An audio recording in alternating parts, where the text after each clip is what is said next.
Assalamualaikum, apa kabar semuanya? Semoga sehat selalu ya. Ketemu lagi sama channel aku Daily Rahma. Nah, seperti di awal video tadi, kalau di sini aku bakal cerita tentang almarhum bapakku. Sebelumnya terima kasih banyak ya buat teman-teman yang berkenan mendengarkan cerita aku ini.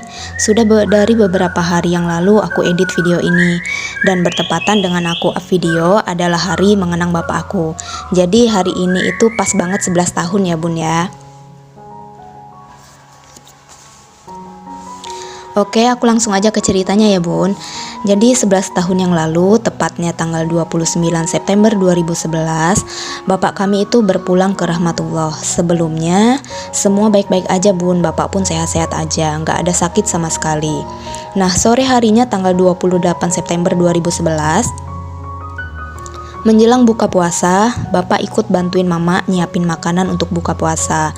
Karena hari itu aku nggak buka di rumah, jadi mama dan bapak berbuka ditemani sama kakak ipar dan keponakan perempuanku ya bun. Nggak ada firasat apapun dari kami, ataupun dari siapapun kayak gitu bun. Tapi mama heran ngapa bapak makannya lumayan banyak untuk hari itu, nggak seperti biasanya. Pikir mama ya sudahlah, mungkin lauknya sesuai dengan selera ya bun ya. Setelah maghrib, aku pulang ke rumah, langsung bersih-bersih badan dan milih untuk istirahat. Jujur pas aku pulang, aku belum ada ketemu bapak, padahal kita itu satu rumah, kayak gitu. Aku nggak tahu waktu itu bapak ada di mana gitu ya bun ya. Yang jelas bapak juga ada di rumah, kayak gitu. Nah pas aku istirahat, tiba-tiba bapak masuk ke kamar, terus beliau bilangnya kayak gini, "Kamu sakit Tando?" katanya sambil megangin kaki aku gitu bun. Kebetulan memang aku tuh capek banget hari itu, dan aku tuh juga ngerasa kaki aku tuh dingin banget gitu bun. Aku bilang nggak apa-apa kok pak, aku bilang gitu, aku pengen tidur aja karena capek. Terus dia bilang lagi, "Mau dipijitin tah?" kata bapak aku gitu ya. Terus aku bilang, "Nggak usah lah pak, bapak kan mau ke masjid, mau takbiran kan." Aku bilang itu, "Udah pergi aja ke masjid," aku bilang gitu. "Oh ya wes," katanya, "Bapak ke masjid ya," katanya kayak gitu. Ya udah, seketika rumah tuh sepi bun, karena mama juga ternyata pergi ke rumah bibi yang rumahnya tuh di bawah kayak gitu ya bun ya. Nah sedangkan kakak ipar dan ponakanku itu ke rumah neneknya kayak gitu, atau ke rumah orang tua kakak ipar aku gitu ya bun ya. Nah terus takbir sudah berkumandang dari setelah maghrib sampai menjelang isya, dan tiba-tiba berhenti karena ada pengumuman kalau lebaran diundur 1 hari lagi. Singkat cerita, jam 8 malam, mama dan bapak itu pulangnya barengan, dan aku masih tetap di kamar ya bun, aku belum tidur kayak gitu. Mama pergi ke dapur untuk melanjutkan bikin tape ketan, dan bapak sibuk di ruang tamu, yang kata mama nih ya bun ya, bapak tuh lagi beresin kasur, bantal, dan kain kayak gitu. Nggak heran sih, karena memang bapak sering tidur di ruang tamu kayak gitu, tapi biasanya bapak tuh nggak pernah pakai kain, bapak tuh biasanya pakai selimut atau pakai sarung kayak gitu bun. Nah masih nggak ada firasat apapun, cuman ya udahlah kata mama, yang penting mama mau bikin tape untuk lebaran kayak gitu ya bun ya. Setelah selesai mama bikin tape, mama mau tidur bun, tapi mama lihat bapak dulu udah tidur atau belum kayak gitu ya. Dan ternyata setelah mama cek, bapak masih ada kayak gitu bun ya. Bapak tuh lagi tiduran di kasur yang beliau gelar, karena memang bapak tuh suka banget gitu, sesuka itu tidur di ruang tamu. Jam setengah 9 malam, langsunglah mama ini masuk ke kamar setelah dia beres-beres urusan bikin tape kayak gitu ya bun ya. Dan setelah ngecek bapak, mama langsung masuk ke kamar, dan hanya sekian detik dari mama masuk kamar, tiba-tiba tetangga kami teriak-teriak manggilin mama.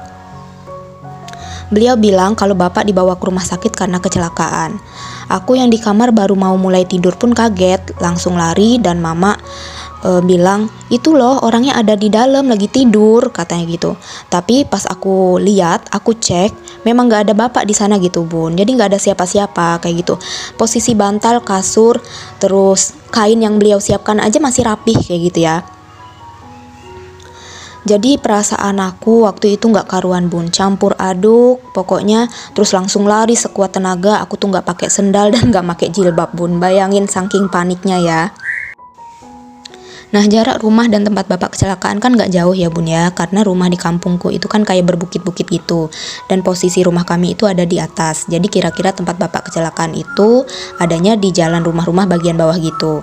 Nah, sesampainya kami di tempat kejadian, ternyata bapak sudah dibawa ke rumah sakit bun sama orang-orang baik kayak gitu ya. Terus orang-orang itu pada melukin aku, melukin mama kayak gitu. Aku tuh bingung bun, sampai nggak tahu mau ngapa-ngapain. Pokoknya bisanya cuma nangis aja kayak gitu ya. Terus akhirnya kami diantar ke rumah sakit sama salah satu tetangga kami kayak gitu. Nah, setibanya kami di rumah sakit, kami itu shock bun, karena satu lantai rumah sakit itu, satu lantai ruang UGD di rumah sakit itu tuh penuh sama darah bapak aja kayak gitu bun.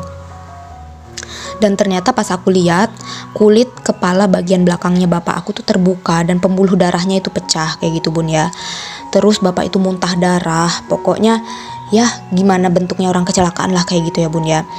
Nah terus tuh kalau di kampung kan kalau ada kejadian apa-apa itu langsung rame ya bun ya. Jadi malam itu di rumah sakit itu penuh, rame sama keluarga, sanak saudara, sama teman-teman aku. Pokoknya rame banget bun.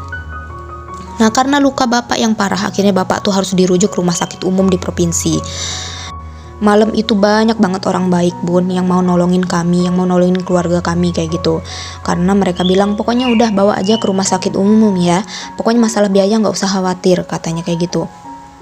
Kita bakal patungan di sini, udah kamu bawa aja bapak ke sana katanya kayak gitu. Karena mereka tahu gitu ya bun ya, karena kami itu berasal dari keluarga kurang mampu dan kami juga nggak punya jaminan kesehatan kayak gitu. Karena dulu juga BPJS itu belum ada gitu loh bun. Nah, setelah semua persiapan dari rumah sakit beres, kami pun langsung berangkat ke rumah sakit umum provinsi sekitar jam setengah 12 malam. Kira-kira perjalanan itu 4 jam kayak gitu bun ya, kalau dari kampung kami ke rumah sakit umum provinsi. Aku berangkat sama mama, kakak iparku, dan 2 sepupuku. Ya, kami di dalam mobil ambulan itu hanya bisa berdoa sepanjang jalan ya bun. Sesekali supir ambulan berhenti untuk cek keadaan bapakku, lalu lanjut lagi jalan lagi kayak gitu. Setelah kurang lebih 2 jam perjalanan, tiba-tiba bapak seperti orang batuk 1 kali gitu ya bun ya. Oh, dan pak supir itu langsung berhenti kayak gitu bun buat cek kok bapak batuk kayak gitu. Tapi pas dicek ternyata bapak aku udah nggak ada kayak gitu ya bun ya. Badan aku tuh langsung lemes, dada aku sesak. Waktu pak supir tuh bilang kalau bapak aku udah meninggal. Jadi bapak meninggal sekitar jam setengah 2 dini hari tanggal 29 September 2011. Gak ada yang nyangka, gak ada yang tahu sama takdir hidup seseorang ya bun ya, bakal meninggal dalam keadaan apapun kayak gitu.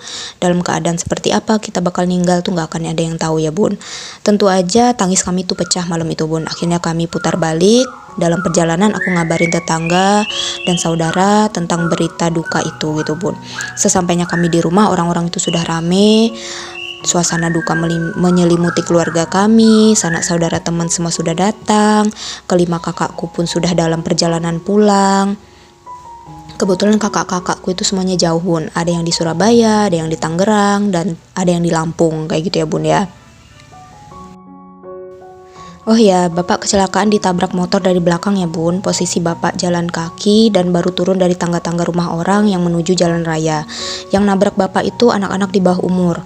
Motor yang mereka kendarain itu motor bodong kayak gitu bun, atau motor yang gak lengkap.